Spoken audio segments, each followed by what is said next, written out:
আজ গোটা বিশ্ব মুসলমানদের রক্তে রঞ্জিত। আজ গোটা বিশ্ব মুসলমানের রক্তে রঞ্জিত।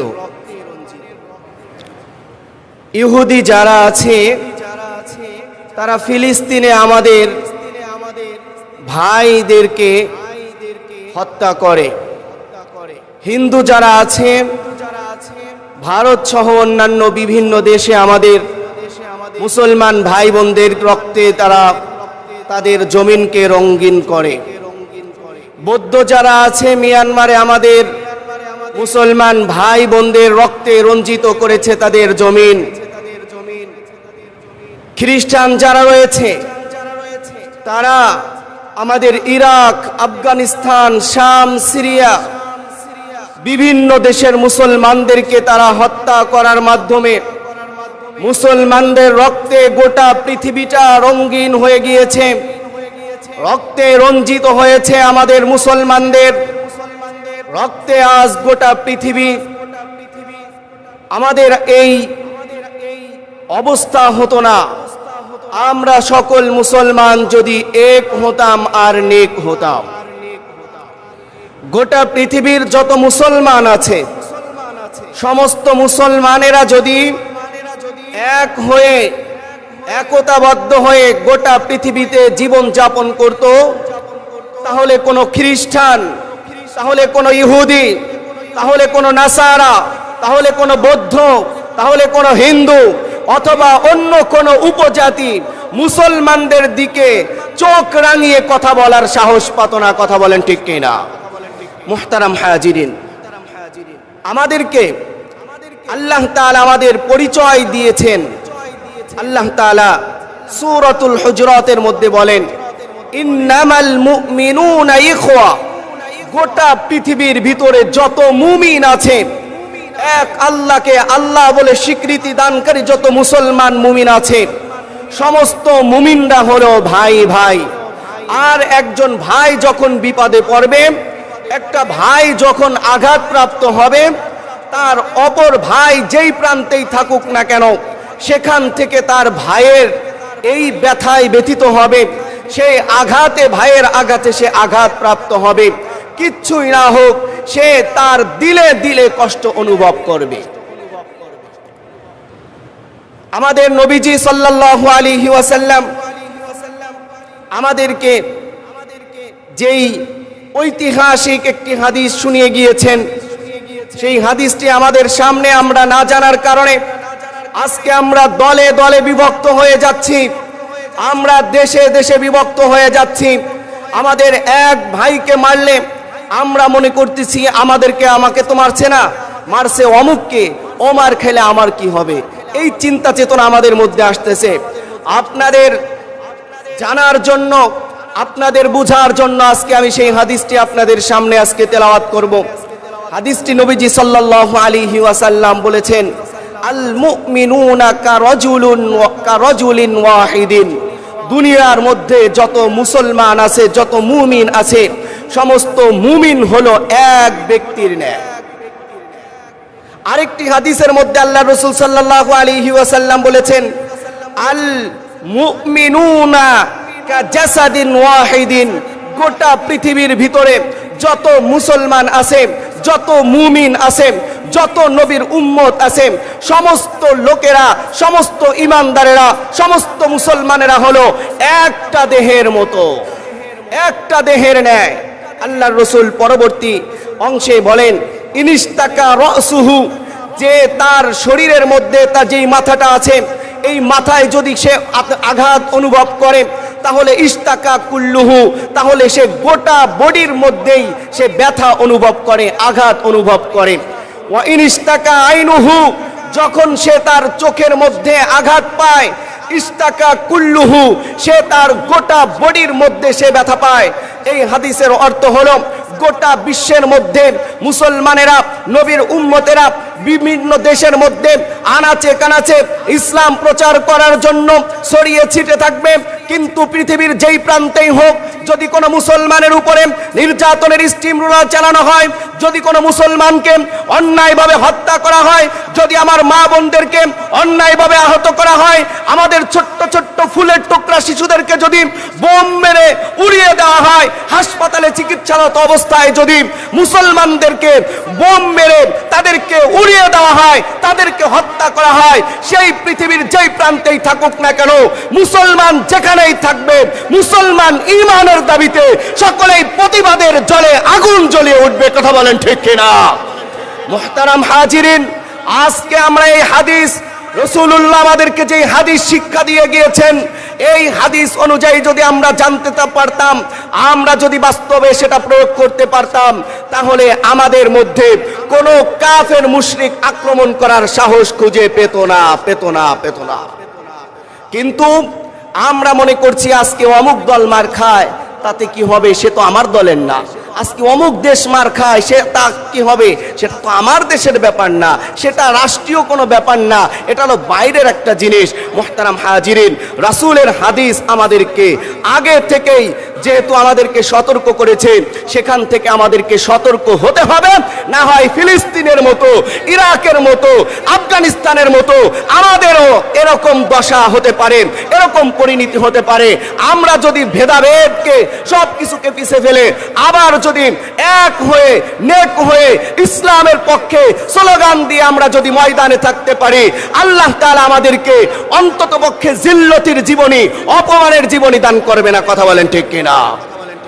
মুহতারাম হাজিরিন, আমাদেরকে খেয়াল রাখতে হবে যে আমরা মুসলমান, সে যেই দেশেরই মুসলমান হোক, সে হতে পারে আমেরিকান মুসলমান, সে হতে পারে ইন্ডিয়ান মুসলমান, সে হতে পারে রাশিয়ান মুসলমান, সে হতে পারে ফিলিস্তিনের মুসলমান, সে হতে পারে আমেরিকার মুসলমান, সৌদিয়ার মুসলমান, সে হতে পারে কাতারের মুসলমান, আমি হতে পারে বাংলাদেশি মুসলমান।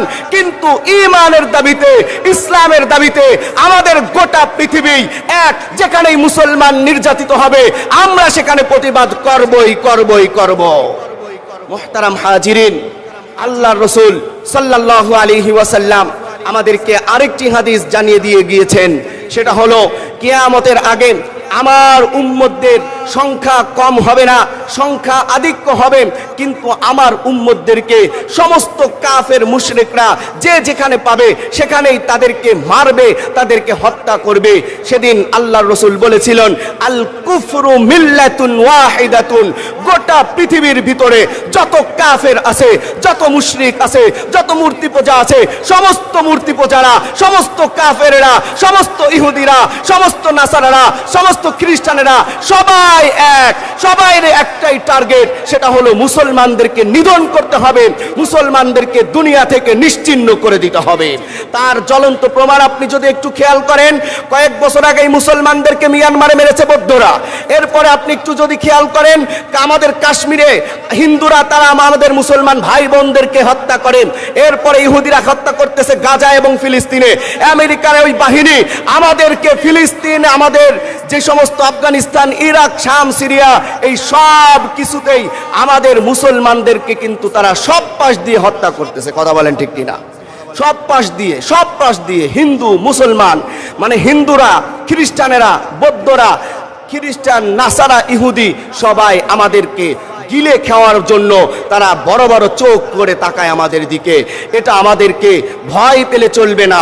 আমাদেরকে আল্লাহ তাআলা বলেছেন, ওয়ালা তাহজানু, তোমরা পেরেশানি হয়ো না, তোমরা চিন্তিত হয়ো না, তোমরাই বিজয়ী হবে। যদি আল্লাহর পথে তোমাদের জীবনকে উৎসর্গ করতে পারো, তাহলেই তোমরাই হবে বিজয়ী, তোমরাই হবে সফল। কান চিৎকার মেরে বলি সুবহানাল্লাহ। মুহতারাম হাজিরিন, আজকে আমরা আলোচনা করব আমাদের প্রাণের স্পন্দন স্থান মসজিদে আকসা মুসলমানদের কাছে কেন এতটাই গুরুত্বপূর্ণ।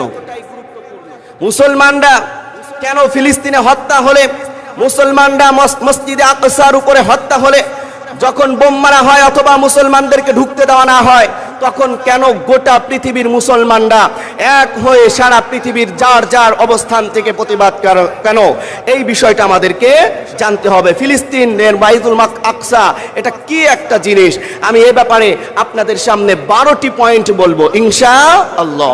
ধৈর্য সহকারে শুনতে হবে ইনশাআল্লাহ। মুহতারাম হাজিরিন, আমাদের ভাই বোন, আমাদের মুসলমান মা বোনদের উপরে যে নির্যাতনের স্টিম রোলার চালানো হচ্ছে, আমরা সকলেই আল্লাহ তাআলার কাছে দোয়া করব, আল্লাহ তাআলা যেন তার গায়বী ভাবে এই নুসরত তাদেরকে দান করেন এবং তাদেরকে যেন ধৈর্য ধারণ করার মতো তৌফিক দান করেন। সকলে বলি আমিন। এবং আমরা রোজা রেখে আমাদের ভাইদের জন্য দোয়া করব এবং যে সমস্ত মানুষ মুসলমানেরা আহত হয়েছে, আল্লাহ তাআলা যেন তাদেরকে অতি দ্রুত সুস্থ করে আবারও ময়দানে টিকে থাকার মতো তৌফিক দান করেন। সকলে বলেন আমিন। এবং যে সমস্ত মানুষ মুসলমানেরা আল্লাহর রাস্তায় শহীদ হয়ে গিয়েছে, আল্লাহ তাআলা যেন তাদেরকে জান্নাতের মধ্যে আলা মাকাম দান করেন এবং যেই ফ্যামিলি থেকে শহীদ হয়েছেন তাদেরকে যেন আল্লাহ তাআলা ধৈর্য ধারণ করার মতো তৌফিক দান করেন। সকলে বলেন আমিন। মুহতারাম হাজিরিন, এখন কথা হলো ফিলিস্তিন অথবা বাইতুল আকসা এটা মুসলমানদের কাছে এতটাই গুরুত্বপূর্ণ কেন, এতটাই তাৎপর্য কেন, এ ব্যাপারে আমি আপনাদের সামনে 12টি পয়েন্ট নিয়ে আলোচনা করব ইনশাআল্লাহ। এর মধ্যে নাম্বার 1, 1 নাম্বার পয়েন্ট হলো আসমানের নিচে জমিনের উপরে সবার আগে কোন ঘর নির্মাণ করা হয়েছে? আসমানের নিচে জমিনের উপরে সবার আগে কোন ঘরটি নির্মাণ করা হয়েছে? আমি আপনি প্রশ্ন করার আগেই এই জবাব যিনি কুরআনুল কারীমের মধ্যে রেডি করে রেখেছেন তিনি কে? একটু চিল্লায়া বলেন না আল্লাহ, আর একটু মোহাব্বত দিয়ে ডাক দেন না আল্লাহ। আল্লাহ তাআলা পবিত্র কুরআনুল কারীমের মধ্যে আপনার আর আমার এই প্রশ্নের জবাব সুন্দরভাবে দিয়েছেন। রব্বুল আলামিন কুরআনুল কারীমের 3 নম্বর সূরা সূরাতুল বাকারা সূরাতুল আল ইমরানের 96 নম্বর আয়াতের মধ্যে আল্লাহ তাআলা বললেন, ইন্না আউওয়ালা বাইতিন উদিআ লিন-নাস লাল্লাযী বিবাক্কাতা মুবারাকান ওয়া হুদাল লিল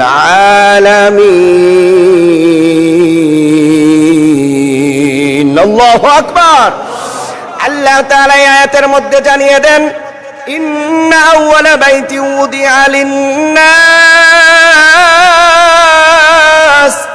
আমি আল্লাহ তাআলা আসমানের নিচে জমিনের উপরে সর্বপ্রথম মানুষের জন্য যেই ঘরটি নির্মাণ করেছি, যেই ঘরটি বানিয়ে দিয়েছি, সেটা হলো লাল্লাযী বিবাক্কাতা মুবারাকান, সেই ঘরটি হলো বরকতময় শহর মক্কায় অবস্থিত।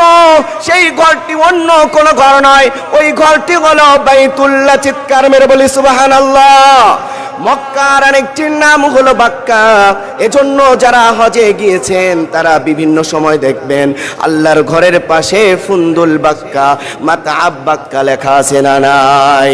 অর্থাৎ বাক্কা মানে মক্কার আরেকটি নাম হলো বাক্কা। এই বরকতময় শহরের মধ্যে আল্লাহ তাআলা যিনি এই সর্বপ্রথম ঘর বানিয়েছেন সেই ঘরের নাম হলো বাইতুল্লাহ। সেই ঘরের নাম কি? তাহলে পৃথিবীর ভিতরে সর্বপ্রথম ঘরের নাম হলো বাইতুল্লাহ। মুহতারাম হাজিরিন, এবার আসেন আমরা একটি হাদিস শুনি। হাদিসটি বুখারী এবং মুসলিম দুইজন রাবী, দুইজন মুহাদ্দিস একযোগে হাদিসটি বর্ণনা করেছেন। হাদিসটি বর্ণিত হয়েছে হযরতে আবু যর গিফারি রাদিয়াল্লাহু তাআলা আনহু থেকে। তিনি বলেন, কুলতু ইয়া রাসূলুল্লাহ, আমি একদিন আল্লাহর রাসূল সাল্লাল্লাহু আলাইহি ওয়াসাল্লামকে জিজ্ঞাসা করলাম, আইয়ু মাসজিদিন উদিআ ফিল আরদি আওয়ালান, এই জমিনের মধ্যে সর্বপ্রথম কোন মসজিদটি তৈরি করা হয়েছে, নির্মাণ করা হয়েছে? ক্বালা, আল্লাহর রাসূল সাল্লাল্লাহু আলাইহি ওয়াসাল্লাম বললেন, আল মসজিদুল হারাম। সর্বপ্রথম যে মসজিদটি নির্মাণ করা হয়েছে সেটা হলো মসজিদে হারাম, যেটা কাবা শরীফ বাইতুল্লাহ নামে আমরা সকলেই চিনি। চিৎকার মেরে বলি সুবহানাল্লাহ।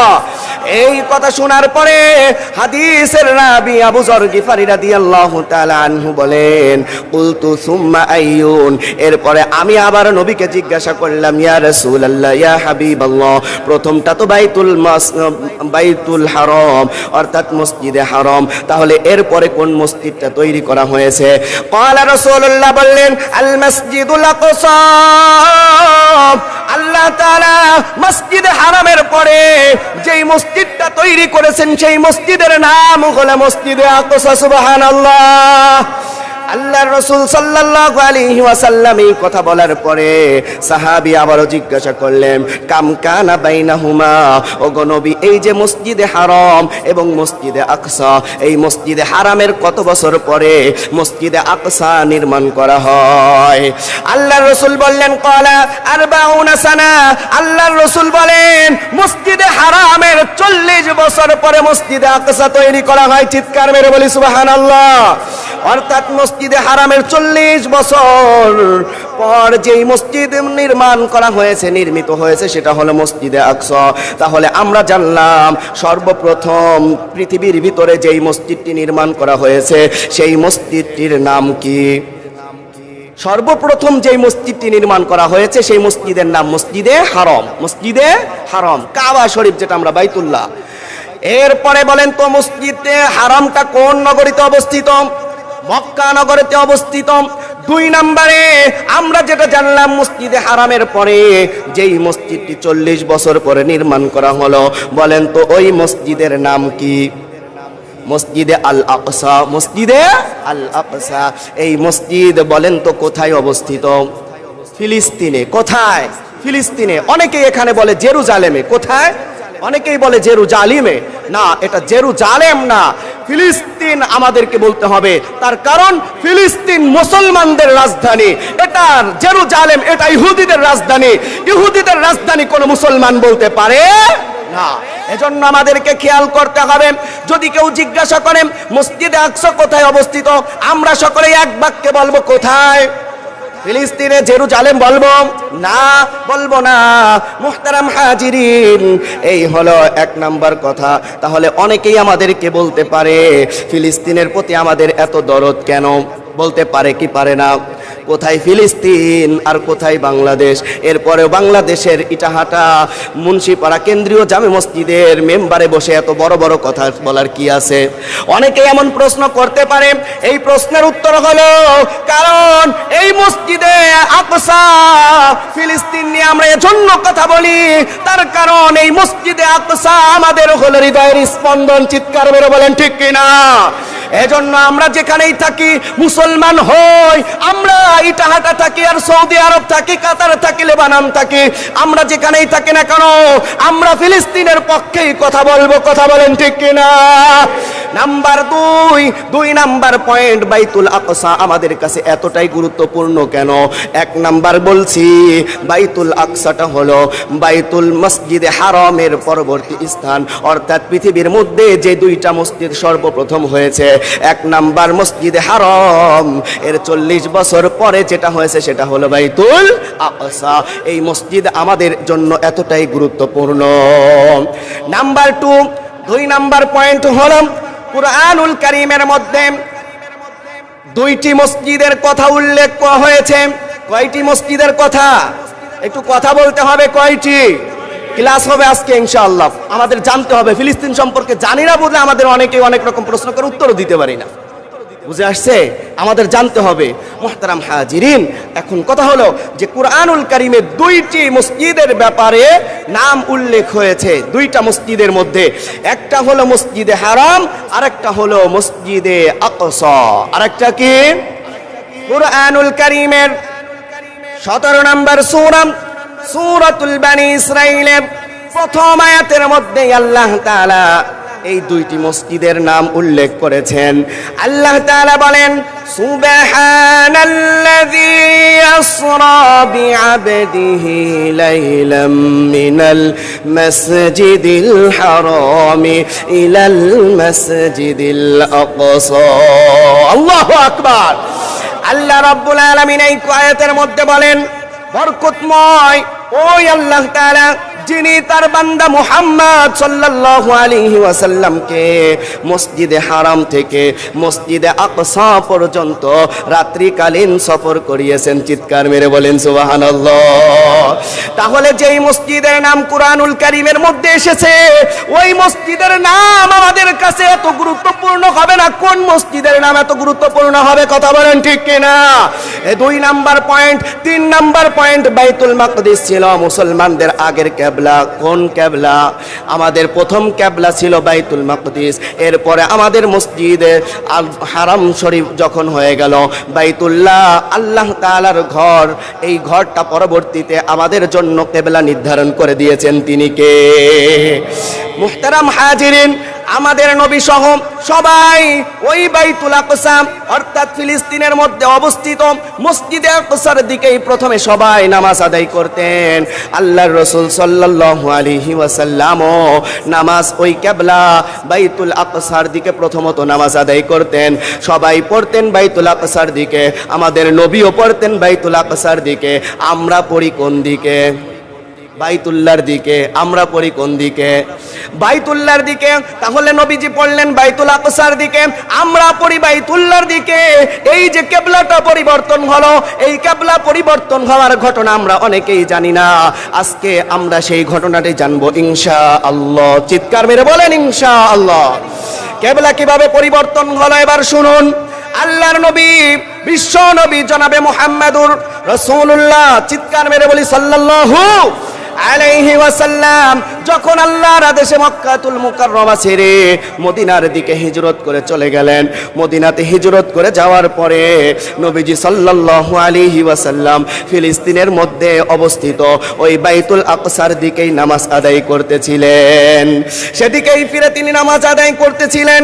তার পরে কিন্তু নামাজ আদায় করতেছিলেন বাইতুল আকসার দিকে, কিন্তু তার মনের মধ্যে রয়েছে যদি বাইতুল্লাহর দিকে, যদি মসজিদে হারামের দিকে আল্লাহ তাআলা কিবলাকে পরিবর্তন করে দিতেন তাহলে আমার প্রশান্তি হতো, আমি তাহলে অনেক শান্তি পেতাম।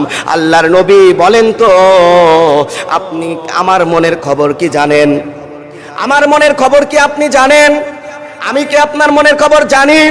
না না না, আপনিও আমার মনের খবর জানেন না, আমিও আপনার মনের খবর জানি না। কিন্তু আপনার এবং আমার গোটা পৃথিবীর যত মানুষ আছে সমস্ত মানুষের মনের খবর জানেন তিনি কে? চিৎকার মেরে বলেন কে? আল্লাহ তাআলা বলেন তো নবীজির মনের মধ্যে যেই অবস্থা, বাইতুল আকসার দিকে নামাজ পড়তেছে কিন্তু মন চাই কিবলার দিকে নামাজ আদায় করতে, এই অবস্থা কি আল্লাহ তাআলা বুঝতে পারছেন কি পারেন নাই? আল্লাহ তাআলা বুঝতে পারলেন। আল্লাহর নবী এক বাড়িতে দাওয়াতে গেলেন। দাওয়াতে যাওয়ার পরে তিনি জোহরের নামাজের ইমামতি করলেন। এবার বলেন তো জোহরের নামাজ কয় রাকাত? একটু কথা বলেন, জোহরের নামাজ কয় রাকাত? 4 রাকাত। জোহরের নামাজ ফরজ নামাজের কথা বলছি, আমরা সব হিসাব করতেছি না। ফরজ ফরজ কয় রাকাত? 4 রাকাত। ফরজের মধ্যে 2 রাকাত নামাজ আল্লাহর নবী বিশ্ব নবী মুহাম্মদুর রাসূলুল্লাহ বাইতুল আকসার দিকে ফিরে ফিরে তাকে পড়তেছেন। আর আল্লাহর নবীর মন চাইতেছে কোন দিকে কিবলা হলে শান্তি পেত? বাইতুল্লাহর দিকে কিবলা হলে তিনি শান্তি পেতেন। আল্লাহর নবী নামাজের মধ্যে আকাশের দিকে বারবার তাকাচ্ছিলেন। আল্লাহ তাআলা বলেন, আল্লাহ তাআলা আমাদের নবীজির মনের অবস্থা বুঝতে পারছিলেন। আল্লাহর নবী যখন বারবার কিবলা পরিবর্তন হওয়ার জন্য মনের মধ্যে কামনা বাসনা করতেছিলেন, এমন এক সময় আল্লাহ তাআলা তার প্রিয় হাবিব জনাবে মুহাম্মদুর রাসূলুল্লাহ সাল্লাল্লাহু আলাইহি ওয়াসাল্লামের কাছে জিবরাইলকে পাঠিয়ে দিয়ে ওহী পাঠিয়ে দিলেন, ওগো নবী আপনার মনের মধ্যে এমন একটা জল্পনা কল্পনা হচ্ছে, বাইতুল আকসার দিকে নামাজ আদায় করতেছেন ঠিক, কিন্তু আপনার মনের মধ্যে রয়েছে বাইতুল্লাহর দিকে নামাজ নামাজ আদায় করা। আজকে থেকে আপনি 4 রাকাত নামাজের মধ্যে 2 রাকাত নামাজ আদায় করছেন বাইতুল আকসার দিকে ফিরে, আর 2 রাকাত বাইতুল আকসার দিকে পড়তে হবে না। নবী গো আপনার জন্য এখনই এই নামাজের মধ্যে 2 রাকাত বাইতুল আকসার দিকে পড়েছেন, বাকি 2 রাকাত বাইতুল্লাহর দিকে ফিরে পড়েন। চিৎকার মেরে বলি সুবহানাল্লাহ। ও মুহতারাম হাজিরিন, এই হলো মসজিদে আকসা এবং মসজিদে হারামের মধ্যে যেই প্রথমে আমাদের কিবলা ছিল মসজিদে আকসা, আর দ্বিতীয় কিবলা হয়ে গেল মসজিদে হারাম অর্থাৎ বাইতুল্লাহ কাবা শরীফ, যেই দিকে আপনি আর আমি ফিরে নামাজ আদায় করি। আল্লাহ তাআলা তখন জিবরাইল আলাইহিস সালাতু ওয়াস সালামের মাধ্যমে আমাদের নবীকে জানিয়ে দিলেন। আল্লাহ তাআলা বলেন সূরা বাকারার মধ্যে 144 নম্বর আয়াতের মধ্যে আল্লাহ বলেন, ক্বাদ নারা তাকাল্লুবা ওয়াজহিকা ফিস সামা ফালানুওয়াল্লিয়ান্নাকা কিবলাতান তারদাহা। আল্লাহ তাআলা বলেন, ওগো নবী আপনি যে নামাজের মধ্যে বারবার আসমানের দিকে তাকাইতেছেন, আপনার অন্তরের মধ্যে কি হইতেছে আমি সব জানি, সব বুঝি। নবী গো আপনি বারবার যে তাকাইছেন, আমি চাই ফালানুওয়াল্লিয়ান্নাকা কিবলাতান তারদাহা, যাতে করে আমি আল্লাহ আপনি যেটাকে পছন্দ করেন কিবলা হিসাবে সেটা যেন আমি পরিবর্তন করে দেই। আল্লাহর নবী গো শুনে রাখেন, ফাওয়াল্লি ওয়াজহাকা শাতরাল মাসজিদিল হারাম, সুতরাং আপনি মসজিদে হারামের দিকে ফিরে বাকি 2 রাকাত নামাজ আদায় করেন। চিৎকার মেরে বলেন না সুবহানাল্লাহ। ও দোস্ত বুজুর্গ, তাহলে আমরা কি বুঝলাম? আমাদের পূর্ব কাবা কোনটা ছিল? পূর্বের কিবলা কোনটা ছিল? মসজিদে আল আকসা, মসজিদুল আকসা, এটা আমাদের পূর্ব কিবলা। আমাদের পূর্ব কিবলা, আমাদের প্রথম কিবলার ব্যাপারে আমাদের গুরুত্ব থাকবে না, থাকবে কাদের? এটাই আমাদের প্রশ্নের বিষয়। কথা বলেন ঠিক কিনা? মুহতারাম হাজিরিন, আমাদেরকে খেয়াল করতে হবে আমাদের মসজিদে আকসা শুধুমাত্র এতটুকুর মধ্যেই নয়। আমাদের মসজিদে আকসা যখন পরিবর্তন হয়ে গেল মসজিদে আকসার দিকে, আজ থেকে আর কিবলা মসজিদে আকসা নয়, ওই সময় ওই ঘরের মধ্যে আল্লাহর রাসূল 4 রাকাত নামাজে 2 রাকাত মসজিদে আকসার দিকে পড়েছেন, বাকি 2 রাকাত পড়েছেন মসজিদে হারামের দিকে ফিরে। এজন্যই ওই যেইখানে বসে কিবলা পরিবর্তন হয়েছিল ওইখানে একখানে একটা মসজিদ হয়েছে, সেই মসজিদের নাম হলো মসজিদে কিবলাতাইন, অর্থাৎ 2 কিবলার মসজিদ। চিৎকার মেরে বলি সুবহানাল্লাহ। মসজিদে কিবলাতাইন এখন আছে না নাই? আছে। যে সমস্ত বাবারা, যে সমস্ত ভাইয়েরা, আমার মায়েরা যারা হজে যাবেন, মসজিদে কিবলাতাইনে গিয়ে ইনশাআল্লাহ নামাজ আদায় করবেন, অনেক শান্তি পাবেন, অনেক শান্তি পাবেন। নাম্বার 4, মসজিদে আকসা হচ্ছে ওই মসজিদ যেখানে মেরাজের রজনীতে আমাদের নবীজি সাল্লাল্লাহু আলাইহি ওয়াসাল্লামকে মসজিদে হারাম থেকে নিয়ে মসজিদে আকসায় যাত্রা বিরতি দিয়েছিলেন। আল্লাহর নবী সাল্লাল্লাহু আলাইহি ওয়াসাল্লাম যখন তার মেরাজ হয়েছিল যেই রজনীতে, তখন তার ঘর থেকে বাইতুল্লাহ এনেছিলেন। এরপরে বাইতুল্লাহ অর্থাৎ মসজিদে হারাম থেকে মসজিদে আকসা পর্যন্ত নিয়ে আল্লাহর নবীকে আল্লাহ তাআলা যাত্রা বিরতি করিয়েছিলেন। এখানে যাত্রা বিরতি করার পরে তারপর সরাসরি এই ধুলির পৃথিবী থেকে আল্লাহ তাআলা ঊর্ধ্ব আকাশে গমন করালেন। সপ্তম আসমান গমন করিয়ে সেটাকে অতিক্রম করে সিদরাতুল মুনতাহাকে অতিক্রম করে আল্লাহ তাআলা তার নবীকে নিজের সান্নিধ্যে নিয়ে গিয়েছেন। চিৎকার মেরে বলি সুবহানাল্লাহ। মাঝখানে এই যে সফরটা, একটা হলো মসজিদে আকসা, মসজিদে হারাম থেকে মসজিদে আকসা, আর একটা হলো মসজিদে আকসা থেকে মসজিদ আল্লাহ তাআলার সিদরাতুল মুনতাহার পরে আরশে আজিম। সেখানে যে আল্লাহ তাআলা এই সফরটা করালেন, এই লং সফরের মধ্যে আল্লাহ তাআলা যেই মসজিদের মধ্যে আমাদের নবীজিকে মেরাজের রজনীতে যাত্রা বিরতি করিয়েছিলেন, সেই মসজিদের নাম হলো মসজিদে আকসা। রব্বুল আলামিন সূরাতুল বনি ইসরার 1 নম্বর আয়াতের মধ্যে আল্লাহ তাআলা বলেন, সুবহানাল্লাযী আসরা বিআবদিহি লাইলাম মিনাল মাসজিদিল হারামি ইলাল মাসজিদিল আকসা। পুত পবিত্র বরকতময় ওই প্রভু আল্লাহ তাআলা রাব্বুল আলামিন তিনি তার বান্দাকে মসজিদে হারাম থেকে নিয়ে মসজিদে আকসা পর্যন্ত তিনি নৈশ ভ্রমণ করিয়েছিলেন। এই মসজিদে হারাম থেকে নিয়ে মসজিদে আকসা পর্যন্ত এটা হলো ইসরা, আর মসজিদে আকসা থেকে নিয়ে আল্লাহ রাব্বুল আলামিনের পর্যন্ত সফর এটা হলো মেরাজ। তাহলে আল্লাহ তাআলা যেই যাত্রা বিরতি করিয়েছিলেন মেরাজের রজনীতে, সেই মসজিদের নাম হলো মসজিদে আকসা, যেখানে আল্লাহর নবী সাল্লাল্লাহু আলাইহি ওয়াসাল্লাম মেরাজের রজনীতে যাত্রা বিরতি করেছিলেন। সেটা তো আমাদের কাছে গুরুত্বপূর্ণ নাকি গুরুত্বহীন? একটু কথা বলেন না। গুরুত্বপূর্ণ। সেই মসজিদে আকসা যদি আমাদের হাতের বাইরে চলে যায়, সেটা যদি কোনো অমুসলিম সেই মসজিদের দিকে তাকায়, তাহলে মুসলমান যদি নামদারি হয়, তাহলে মুসলমান ওই রক্তচক্ষুকে উপড়ে ফেলে দেবে। কথা বলেন ঠিক কিনা? মুহতারাম হাজিরিন, মসজিদে আকসা আমাদের কাছে এত গুরুত্বপূর্ণ কেন? 5 নম্বর পয়েন্ট হলো মসজিদে আকসা হলে ওই মসজিদ যেই মসজিদে মেরাজের রজনীতে আল্লাহ রাব্বুল আলামিন আমাদের সর্বপ্রথম নবী হযরতে আদম আলাইহিস সালাতু ওয়াস সালাম থেকে নিয়ে হযরতে ঈসা আলাইহিস সালাতু ওয়াস সালাম পর্যন্ত যত নবী রাসূল ছিলেন, সমস্ত নবী রাসূলকে আল্লাহ তাআলা এই মসজিদে আকসায় একত্রিত করেছিলেন। সুবহানাল্লাহ।